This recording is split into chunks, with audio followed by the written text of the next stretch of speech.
for 2018.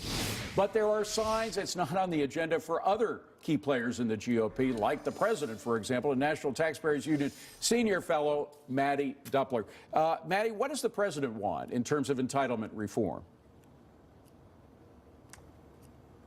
Well, here's the thing. Anyone who is surprised that Paul Ryan is talking about entitlement reform simply hasn't been paying attention. Paul Ryan has been really the only serious entitlement reformer in the modern era. So going into the presidential election last year, when you heard the president talk about how he doesn't want to look at Social Security and Medicare, I think it was pretty obvious that politicians in Congress and the president weren't on the same page there. Moving into next year, after the successes of tax reform, it's very important that we have conservatives staying true to the principles of cutting down the size of government, making sure that we have prudent fiscal policy in place, but also recognizing the limitations there. And that's that we have a different political environment. We have a Republican president who is concerned about those principles, but has already expressed that he is not as excited about taking on the entitlement reforms that congressional Republicans are on record expressing support for. Well, Mattie, there are different ways of going after entitlement reform. The president has said he's not going to cut Medicare and Social Security, and at one point said Medicaid as well. But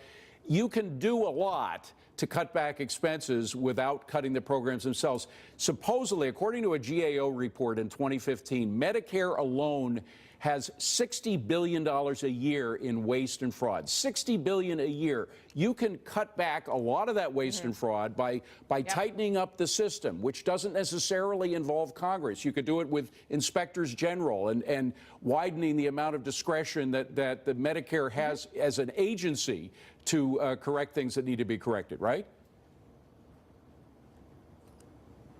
Sure, and I don't want to downplay how much reform needs to be done and what the extent to which that can be done. Social Security and Medicare present tens of trillions of dollars in liabilities over the coming decades. I mean, that's a huge amount of money, so clearly tinkering around the edges is not a solution for our long-term sustainability. But you're right, waste, fraud, and abuse are certainly something that we should be tackling at the outset. Procedural reforms, I think, are very important. You look at things like food stamps, those are always passed in conjunction with the Farm Bill, which really creates a morass moving forward and speeds the political wheels of urban Democrats getting on board for increases in spending and welfare, when really if we could separate out policies, take a significant look at those policies and make sure that the right reforms are going into place, that could really yield some results. And Mary, then you have Medicaid, which is totally unsustainable and just grew enormously during the Obama administration. I mean, it's just because of Obamacare itself. You talk to any doctor who works in an emergency ward, and he or she will tell you these horror stories about how people use ambulances because their kid has a cold, an ambulance that costs $2,000, $3,000 a trip. There's so much waste and abuse in Medicaid. It seems to me that if you really crack down on that waste and fraud, you could save billions. Yeah, I think you make a very good point, which is there are things that the government can do administratively, and then there are things that they have to do through Congress. And one avenue here is that Donald Trump and the administration tries to use more administrative power to sort of rein in some of the spending. I mean, I think that the obvious problem here is that once American people have an entitlement, it's very hard to take apart. And that's precisely what Obama and the Democrats knew when they built this thing. Look, and that's exactly right, Obamacare.